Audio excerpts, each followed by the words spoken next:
আজকের পত্রিকার প্রধান শিরোনাম। দৈনিক সমকাল। অপরাধীর তালিকা করার নির্দেশ, বিএনপিকে রাজি করাতে বিকল্প প্রস্তাব কমিশনের, প্রধান উপদেষ্টা নিয়োগের একাধিক প্রস্তাব বিএনপির। দৈনিক কালের কণ্ঠ।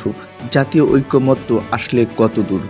জাতীয়তাবাদী শক্তিকে ধ্বংসের চক্রান্ত চলছে, মির্জা ফখরুল। আরও 2 আসামি গ্রেপ্তার, মোট গ্রেপ্তার 7 জন। দৈনিক যুগান্তর। অপশক্তির বিরুদ্ধে সতর্ক বিএনপি, রাজনীতির দাবার ঘুঁটি অধরা 2 ঘাতক। এ সময়ে বড় প্রয়োজন ছিল নুরুল ইসলামের। দৈনিক ইত্তেফাক। অপ্রতিরোধ্য খুন, চাঁদাবাজি চিরুনি অভিযান শুরু, ভেজাল ওষুধের ছড়াছড়ি।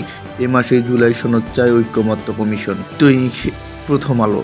জরুরি অবস্থা জারি ও প্রধান বিচারপতির নিয়োগে ঐকমত্য, অভ্যুত্থানের শহীদ 10 নারী ও প্রথম মৃত্যু নাইমার, চিরুনি অভিযানের ঘোষণা, আরও 2 আসামি গ্রেপ্তার।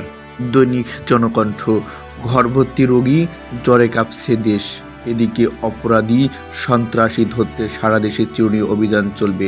সোহাগকে হত্যা করে মিটফোর্ড এলাকায় ক্ষমতার বার্তা ছড়িয়ে দিতে চেয়েছিল মাহিন। দৈনিক সময়ের আলো। মবের নাটক সাজাতে চেয়েছিল খুনিরা, মন্ত্রিসভার অনুমোদন ছাড়া জরুরি অবস্থা নয়। বিরোধীদের পেছনে ষড়যন্ত্র দেখছে বিএনপি। দৈনিক আজকালের খবর। সন্ত্রাসীদের ধরতে চিরুনি অভিযান, জাতীয়তাবাদী শক্তিকে ধ্বংস করতে পরিকল্পিত চক্রান্ত চলছে, বললেন ফখরুল। এদিকে জরুরি অবস্থা ঘোষণা সহ 3 বিষয়ে ঐকমত্য। দৈনিক মানবকণ্ঠ।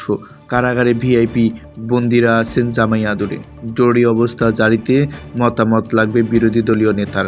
এদিকে জাতীয়তাবাদী শক্তিকে ধ্বংস করতে সুনির্দিষ্ট চক্রান্ত চলছে। দৈনিক বাংলাদেশ বুলেটিন। জরুরি অবস্থা ঘোষণার লাগবে মন্ত্রিসভার অনুমোদন। ইইউতে প্রবেশের শীর্ষে বাংলাদেশিরা। সোহাগ হত্যা মামলায় আসামি 2 ভাই নেত্রকোনায় গ্রেপ্তার। দৈনিক আমাদের সময়। শুল্কের চাপে পোশাক খাত উদ্বিগ্ন ব্যবসায়ীরা, দুর্নীতির বিষবৃক্ষ বন অধিদপ্তর। পরিস্থিতি সতর্কতার সঙ্গে মোকাবেলা করবে বিএনপি। আইন শৃঙ্খলা নিয়ন্ত্রণে শুরু হয়েছে চিরুনি অভিযান। দৈনিক কালবেলা। বিএনপির সঙ্গে জোটের চিন্তা নেই এনসিপির, জরুরি অবস্থা ঘোষণা প্রক্রিয়ায় বিরোধী দলের নেতাও থাকবেন। ঘটনা ভিন্ন খাতে চালিয়ে দেওয়ার টার্গেট ছিল খুনিদের। এদিকে টার্গেট এবার চাঁদাবাজি, সন্ত্রাসী। টিউলিপের মামলায় স্থগিতাদেশ আপিল করবে দুদক।